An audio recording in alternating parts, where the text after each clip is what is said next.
This video is brought to you by Cool Green Clothing. Don't know now, you know, man. Come check them out, man. Flat out. Oh, they That's know now. doing. They waking up. They That's waking all we up. doing. You They feel me? waking It's up. a whole lot of that shit going on right now. You dig?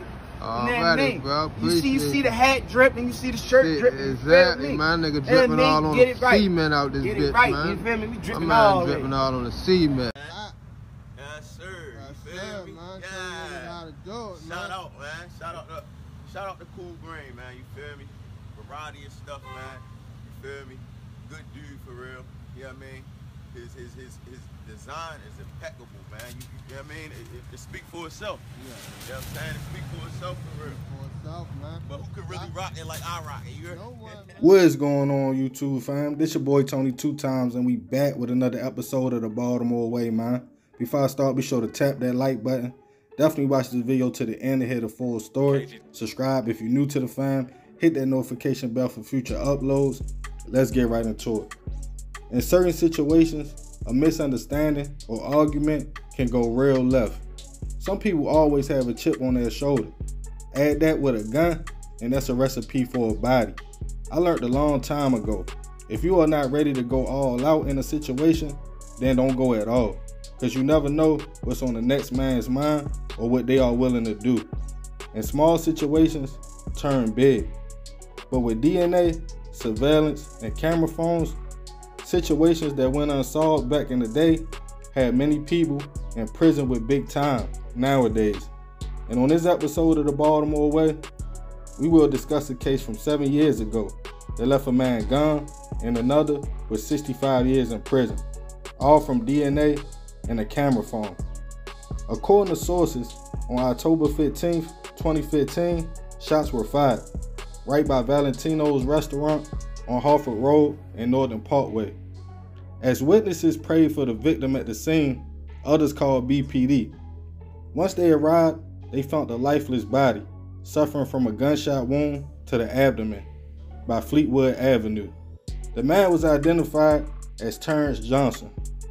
Witnesses at the scene gave a statement of a small situation turning violent and that a man with dreads and a red sweatshirt ran from the scene. By this time, it's after midnight. Officers in the area were looking for evidence or anybody matching the description. When about 15 minutes after arriving at a residential area, a few blocks from the scene, police noticed Gerard Battle walking. Even though no red shirt or hat was on the man, he had red shoes and dreads. And the way he reacted, allegedly after seeing police, made him a suspect. As police tried to stop and talk to Gerard, they told him to approach the patrol car, in which he didn't run, but just simply kept walking. As police got out the car and walked behind him, Gerard, who was on the phone with his girlfriend at the time, stated out loud, "I don't know why they following me," before turning around, throwing his guards up in a fighting position. Allegedly, officers tried again to stop Gerard before tasing him, in which that had no effect on the man. Finally, after his girlfriend told him to chill and police called back up, Gerard was taken into custody. He first told police he was walking because him and his girl had got into an argument. So to not make matters worse, he left. When the question started shifting toward the shooting on Harford Road, Gerard denied it before telling officers he had just left a friend's house in the area, and that's why he was so close to the crime scene. A search warrant was issued for Gerard's phone, and as police went through the pictures, allegedly, they found the pic of Gerard wearing a red sweatshirt and hat, the same that was described by witnesses of the shooting suspect. Police video recorded the conversation, hoping to get a confession, but Gerard told them he would call his girlfriend and she would provide his alibi. As officers said they would call, Gerard shut down and stopped talking altogether. A few blocks away, in a person's backyard, a Glock handgun and red sweatshirt was found in a barbecue grill.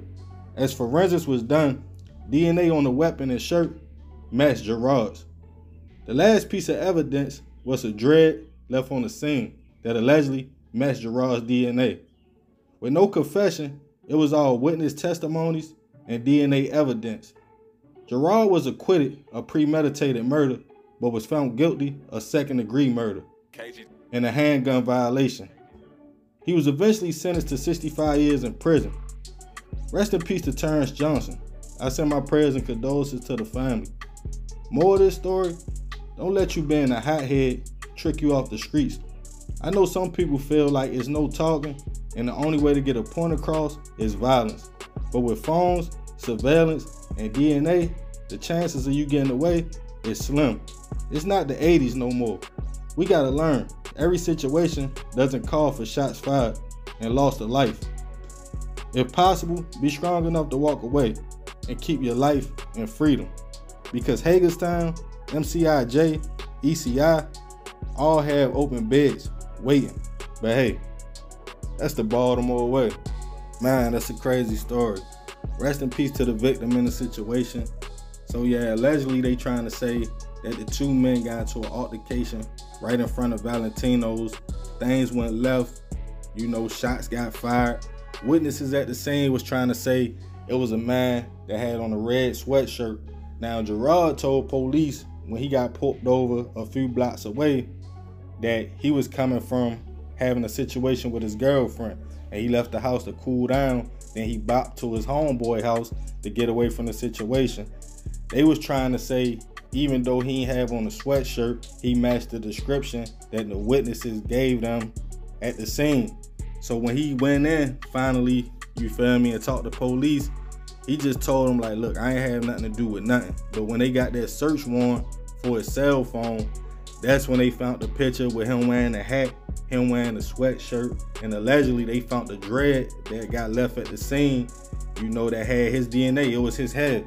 That's what they said, you know. And that's what I'm saying nowadays, man. You ain't even gotta get caught directly. You feel me? Like, you ain't gotta get caught at the scene. You ain't gotta get caught red-handed. Cell phones, you feel me? Witnesses, you got shot spotter, you got all kind of things to link you to this situation.